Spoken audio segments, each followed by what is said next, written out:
Madam చూస్తే పలాస నియోజకవర్గం అంతా కొంచెం డిఫరెంట్గా ఉంది. సో ఇక్కడ నియోజకవర్గంలో టీడీపీ పట్టు కోల్పోవడానికి గల కారణాలేంటి? ఎందుకంటే మీరు కూడా 2014లో 2019లో గట్టిగానే ఫైట్ చేశారు.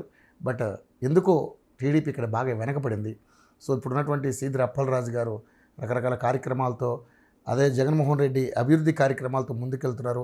వాళ్ళని ఎదుర్కొనే సత్తా మనకు లేదేమో అని ఎందుకో ఇక్కడ ఉన్నటువంటి క్యాడర్ కాస్త నిస్తేజంలో ఉన్నట్టుగా కనిపిస్తున్నట్టుగా కొన్ని వార్తలు వస్తున్నాయి.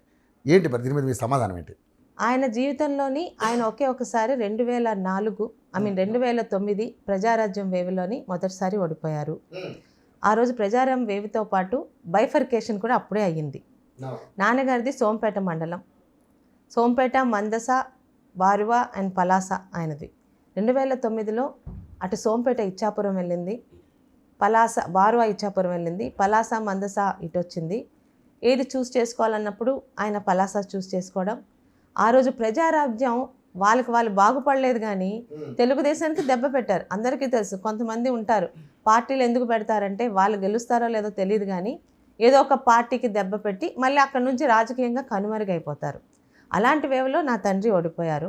మళ్ళీ 2014లో అదే పలాసలో ఎక్కడైతే ఓడిపోయారో అక్కడే ఆయన దాదాపు 18,000 మెజార్టీతో గెలిచారు. ఇక పలాసలోని 6 సార్లు గెలిచిన తెలుగుదేశం ఒక్కసారి ఓడిపోయేసరికి పట్టు జారిపోయింది అనడానికి ఎటువంటి ఆస్కారం లేదు.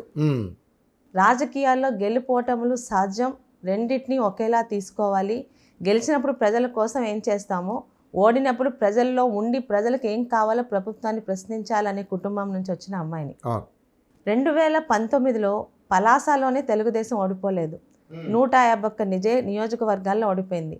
అందులో 5-6 సార్లు గెలిచిన మహామహులు కళా వెంకట్రావు గారు లాంటి వాళ్ళు కానీ ఇంకా చాలామంది, అంటే నా జిల్లా కాబట్టి పేరు చెప్పగలిగాను, అలాంటి మహామహులు ఉన్న దగ్గర ఒకసారి ఓటమి చెందాం, కానీ తెలుగుదేశానికి రాష్ట్రంలోని పట్టుపోలేదు, పలాసలోని పట్టుపోలేదు. ఇక కేడర్ నిస్తేజంలో ఉన్నారని వార్తలు అని ఇది ఒక గ్లోబల్స్ ప్రచారం.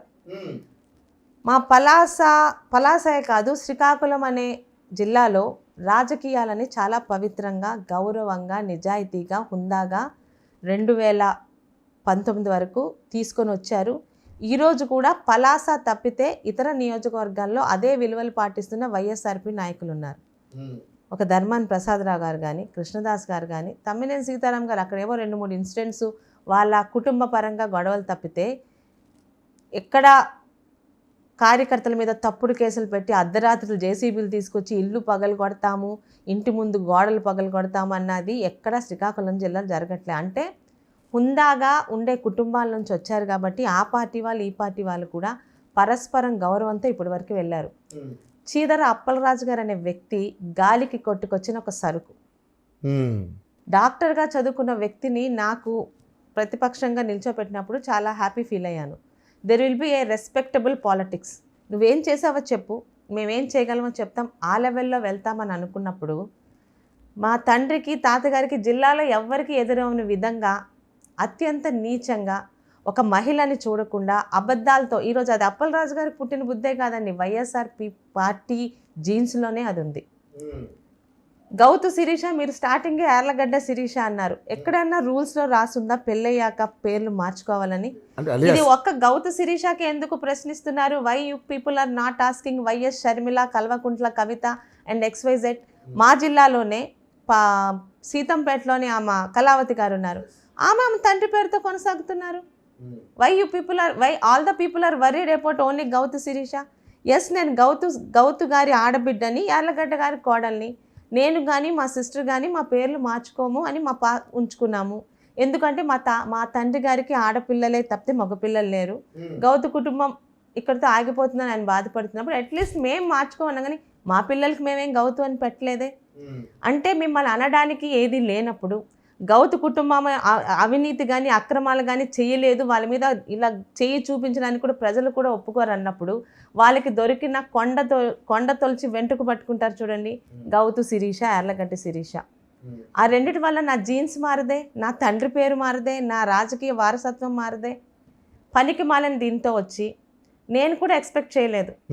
నాకు 45 years, కాలేజీల్లో చదువుకున్నాను, రకరకాల ఫీల్డ్లో ఉండొచ్చాను, కానీ ఒక చదువుకున్న వ్యక్తి, అందులో రాజకీయ వ్యక్తి ఇంత దిగజారి అబద్ధాలతో ఈరోజు పలాసలోనే కదా రాష్ట్రంలో కమ్మ కులాన్ని ఎలాగ టార్గెట్ చేస్తున్నారో అన్ని పార్టీల వాళ్ళకి తెలుసు, ముఖ్యంగా మీ మీడియా వాళ్ళకి తెలుసు.